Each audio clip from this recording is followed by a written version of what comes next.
आज आम प्रस्तुत करवा आलू पोटल फूलकोबी बहुत बढ़िया गोटे स्वादिष्ट रेसिपी। देखिए ये रेसिपीटी जब आपण मैंने थे प्रस्तुत कर पूरा मंथ पर्यंत तार स्वाद भूली पारे एत स्वादिष्ट रेसिपी आ बनवा समय देखिए बास्नार पूरा घर कंपी उठब आ पुणी बिना पियाज रसुन आज आम प्रस्तुत करवा आलू पोटलर बहुत बढ़िया गोटे स्वादिष्ट रेसिपी। तो फुल वीडियो को वाच करूँ। तो चलतु लेट नक रेसिपीटी आज आम प्रस्तुत करवा। नमस्कार, जय जगन्नाथ फ्रेंड झिल्ली कुकिंग को आपण मानक अनेक अनेक स्वागत। प्रथमे आम पोटल आलू पुणी फूलकोबी को कटिंग करदेवा भल से क्लीन कर धोईक गोटे प्लेट रखीदे।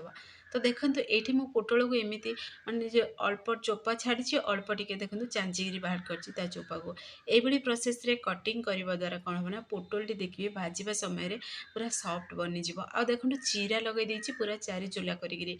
तो आपण मानक जमी पसंद से अनुसार ये कटिंग करें। तो फूलकोबी को भी देखो ये बड़ साइज रे कटिंग कर आलू को भी ये बड़ बड़ साइज रे मुझे कटिंग कर आपण मानक जमी पसंद से अनुसार ये कटिंग भी करें। तो एबे आम आपको साइड रखीदेवा आग प्रणाली आम प्रस्तुत करवा। तो आपण मैंने फुल वीडियो को वाच करके बनातु देखिए परफेक्ट बनिकी रेडी हे। प्रथम थर ही बनाऊँ ना बहुत स्वादिष्ट लगे आ पूरी सहित परोटा सहित नान सहित सबुतिर खाईपारे। तो देखो जेहेतु बिना पियाज रसुन प्रस्तुत करवा टमाटो पुणी अदा कंचा लंका को मिक्सर रे ग्राइंडिंग करदेवा जी आप तरकारी बनवाक चाहते से अनुसार सब मसला ने। तो पुणी देखो ये मुझे अल्प टे गोटे चामच ये पोस्त नहीं गोटे चामच सोरिष नहीं आ गोटे चामच ये मगज मंजी अल्प टिके नड़िया को छोट छोट पीसेस रे कटिंग कर एड कर काजू भी एड करें। तो किसी समय आपको मुझे 5 ରୁ 10 मिनट बतरे दी पानी रे जमती कि जल्दी आमर बाटी पूरा चिकन हो। तो देखो आम मिक्सर ग्राइंडिंग कर गोटे पेस्ट बनैकी आम भी साइड रखीदे। पुणी थे गोटे कड़े नवा से एड करदे सोरिष तेल बदल में आपण मैंने रिफाइन तेल भी बनई पारे रेसिपीटी। तो एबे आमे से तेल रे ऐड करदे अल्प टिके लुण ऐड करदे आउ कलर से अल्प कलर बोली से अल्प टिके हलदी गुंड ऐड करवा। तो देखिए लुण ऐड करने द्वारा कुकिंग फास्ट हम जेकोसी पनीपरिया को भाजबे जल्दी देखिए कुकिंग फास्ट हो जल्दी सीझीज। आउ हलदी गुंड ऐड करने द्वारा देखिए कलर बहुत बढ़िया आसो से मुझे ऐड कली। आ देखिए तेल को भी अधिका एब्जर्व करनी जब लुण तेल अल्प टिके ऐड करदेवे। तो ये प्रथमे आम से फूलकोबी को ऐड करदे फूलकोबी को ऐड करी भाजीदे फूलकोबीटा जमी आमर ये 50% पूरा भाजी हो से पर्यंत आम भाजवा। तो ये मिक्स करवा मिक्स करके भाजला पर्यंत आम टे अपेक्षा करवा। तो देखो धीरे धीरे पूरा फूलकोबीर कलर भी चेंज हो सारानी आम फूलकोबीटा भी 50% ही भजा हो सारा। तो आपण मैंने चाहिए यही सब प्रोसेस मैंने छाणिक भी आपण मैंने बनई पारे सीझेक भी बनई पारे। तो जदि आपण मैंने अधिक तेल खाइबा पसंद करते ताहले आलू फूलकोबी को सीझे देवे आ पोटल को हल्का अल्प तेल रे घोड़ेक भी भाजिक खाईपारे। ये रेसिपीटी आपण मान मन पसंद अनुसार आपण मैंने बनई पारे। मु अल्प तेल रे भाजिक सब बाहर कर चाहिए छाणिक भी बनई पारे ये रेसिपीटी। तो देखो सबुतक फूलकोबी मु गोटे प्लेट को बाहर कर देछि ताको आम साइड रखीदे। तो पुणी थे से बड़का तेल रे आम ऐड करदे पोटल को देखिए ये कटिंग करने द्वारा पोटल देखिए जल्दी पूरा सॉफ्ट हो। तो एबे आम पोटल भी टी भाजवा पर्यंत अपेक्षा करवा। प्रथम आम टी मिक्स करदे। तो देखो ये प्रोसेस रे मिक्स कर हाई फ्लेम रे टी भाजीदेवे। तो देखिपे पोटल टी भी भाजी सारा केते बढ़िया पूरा सॉफ्ट भी बनी जाइए। तो ये आमर पोटल भी परफेक्टली भाजी हो सारी आ देखो कलर भी बिल्कुल चेंज होनी हलदी गुंड टी ऐड करदे प्रथम थरु ही माने तेलर जब ऐड करदे ताहले देखिए कलर बिल्कुल भी चेंज हेनी। तो एबे आम पोटल आमर जेहेतु भाजी हो सारा आलू को भी सेम प्रोसेस आम भाजिक बाहर करदे। तो टिके आलूटा टिके अधिका टाइम लगे भाजवाई जेहेतु आलू टिके सीझापी टाइम लगे। तो देखो ये आलू भी आमर 50% ही आलू सीझी पूरा परफेक्टली आलू आमर ये सीझी आलू। तो एबे आलूर टे गोल्डन कलर आसी सारा पर आलू उपर आम आलू को भी बाहर करी आम गोटे प्लेट रे रखीदे। तो सेम प्रोसेस रे सब तो भाजी आम गोटे प्लेट रे रखी आपको आम भी साइड रखीदे। तो ए चलतु आग प्रणाली प्रस्तुत करवा। तो जेहेतु करी तेल अच्छी मुझे अल्प टिके तेल ऐड कली आपण मैंने चाहिए ये घी बटर भी यही समय ऐड करें तेल को स्किप करी। तो ये मु अल्प टिके जीरा हाफ चामच ऐड कली जीराटा टिके फुटी सारिबा परे आमे से कंचा लंका ऐड करवा फ्लेवर पाई बोली कंचा लंका जेहेतु आम बाटी थिले। तो ये बिल्कुल भी लंका गुंड जेहेतु ऐड करवानी मुझे कंचा लंका ऐड कर तो आपने चाहिए कंचा लंका को स्किप करी लंका गुंड एड करेंगे जदि आगक एड करेंगे। तो एबे आम से भृषंग पत्र एड करवा देखिए जेहेतु बिना पियाज रसुन तरकारी प्रस्तुत कर तो से भृषंग पत्र एड करेंगे देखिए तार फ्लेवरटा बहुत बढ़िया आसो।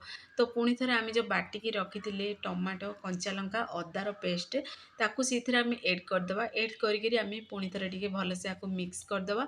तो अल्प टिके कलर पाई केवल मुझे हलदी गुंड एड करची। हलदी गुंड ये पूरापूरी ऑप्शनल अच्छी। तो हलदी गुंड अल्प टिके एड करची और गरम मसला देसी घर बेसिक गरम मसला नहीं गोटे चामच हलदी गुंड हाफ चामच एड करची। बिना हलदी गुंड भी आपण मैंने रेसिपी प्रस्तुत करेंगे।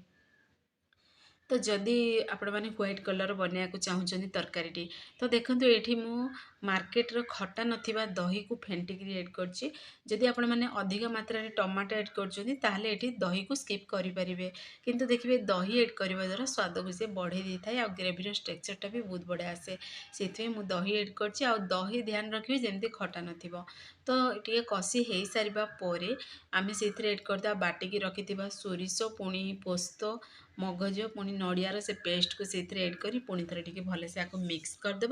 मिक्स करी आम कि समय टे कषाक दबा। यही समय गैस आंच को लो टू मीडियम फ्लेम रखी प्रस्तुत करवा। तो देखो धीरे धीरे आमर कषि भी साल चारि साइड पूरा तेल भी देखागला। आ नोटिस करते आम लुण ये बिल्कुल भी एड करना केवल भाजवा समय आम तेल ही लुण एड करते। तो मुझे स्वाद अनुसार देदे लुण आ देखो अल्प टिके मुझे गुड़ एड कर गुड़ बदल में आपण मैंने चीनी भी एड करेंगे।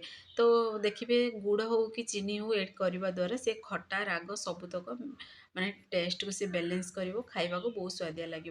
तो पूरापूरी ऑप्शनल अच्छी आपण मैंने चाहिए एड करेंगे ना स्किप करेंगे। तो एबे मसलाटा आमर जेहेतु परफेक्टली कषि सारा आ देखिए सोरिष को जेहेतु ये एड अच्छी सोरिष को जो अधिक समय कषिबे तार टेस्ट पड़ेगा माने भी हल्का पितालिया स्वाद आसीजिवो से अधिक समय कषिबेनी। तो एबे आम हल्का कषि हो सारिबा परे आम पनीपरिया को से एड करी भलसे मिक्स करदे। तो मिक्स कर कषिदे गोटे रु 2 मिनिट पाई गोटे रु 2 मिनिट पर जदि आपण मैंने ये ग्रेवी रखा चाहूँगी पुणी आलू भी आम 50% पूरा सीझिनी। तो आम से एड करदे गरम गरम पानी गोटे गिना एड करवा। तो पानी ये पूरापूरी ऑप्शनल अच्छी। जदि आपण मैंने कषा केवल बन खाइबा चाहूँगी ताहले पानी को स्किप करेंगे। गैस आंच को स्लो आंच रखिकी आपण मैंने आलू को जेहेतु 50% ही आम सीझे आलू को तो आपण मैंने 50% सीझे पारे बनइबे। देखिए जब घोड़े जब बनइबे कषाटी ताहले परफेक्टली सीझीज। तो मुझे ये देखो टे लटपटिया रे झोल रखी से पानी को एड कर गोटे गिना पानी को एड करी आम कि समय आगे टे सीझाक दबा। तो कभर को टे बंद करदे बंद कर 5 मिनट पर्यंत टे स्लो आंच बनवाक दबा। तो फ्रेंड्स आपण मैंने फुल वीडियो को वाच करके बनातु देखिए परफेक्ट बनिकी रेडी हो। घर बेसिक सामग्री आपण मैंने बाहर खाइबा घरे बनई पारे जमीक मंदिर स्टाइल देखिए बिना पियाज रसुण जो दिन रोषे हुए तो घरे हो कि मंदिर गुड़ाक हो मंदिर तो सोरिष तेल एड हुए केवल घीरे बना जाए किंतु सेम प्रोसेस आपण मैंने जो सोरिष तेल को स्किप करी घीरे भी बनई पारे। तो मंदिर स्टाइल खाइबा घरे प्रस्तुत करेंगे। तो देखो आपण मानू कभर बाहर कर देखुची आलू ये आमर परफेक्टली सीझी। तो तरकारी आमर बनिकी आमर फाइनाली रेडी हो सारा। लास्ट अल्प टिके कस्तूरी मेथी एड करवा। कस्तूरी मेथी बदल में आपण मैंने धनिया पत्र एड करेंगे। कस्तूरी मेथी धनिया पत्र पूरापूरी ऑप्शनल अच्छी आपण मैंने चाहिए एड करेंगे ना स्किप करेंगे। तो ये आम से एड करी पुणी थे टे भलसे मिक्स करदे। तो देखिए एड करेंगे जदि ये कस्तूरी मेथी ना बहुत बढ़िया फ्लेवर आसे खाइबा बहुत स्वादिया लगे। तो आपण मैंने ये रेसिपीटी रुटी सहित भी खाइबे बहुत स्वादिष्ट लगे। परोटा सहित नान सहित पूरी सहित खाईपारे भात सहित भी खाईपारे एमती भी पखाल सहित भी खाइबे ना बहुत स्वादिष्ट लगे।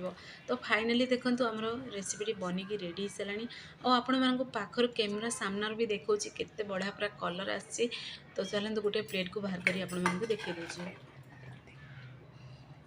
तो फ्रेंड्स देखो ये तरकारी आमर स्ट्रक्चर केमती देखा बहुत स्वादिष्ट भी थिला बहुत सुंदर भी देखा। तो आपण मैंने ये तरीका घरे निश्चय ट्राए करूँ। फ्रेंड्स आपण मैंने जब भिडियोटी मोर पसंद आसो सांग मान सेयार करूँ लाइक करूँ। चैनल जब नुआ अच्छा चैनल को मोर सब्सक्राइब कर दिंतु बेल आइकन क्लिक कर दिंतु जहाँफल मोर सब वीडियो नोटिफिकेशन प्रथम आपण मानक पहुँचो। मुझे इजी इजी वीडियो नहीं आसबि आपण मैंने देखिए घरे निश्चय ट्राए करूँ। ଆଉ ଯଦି ଫେସବୁକ୍ ପେଜ୍ ଦେଖୁଛନ୍ତି ତାହେଲେ ଫେସବୁକ୍ ପେଜ୍ ମୋର ଫଲୋ କରନ୍ତୁ।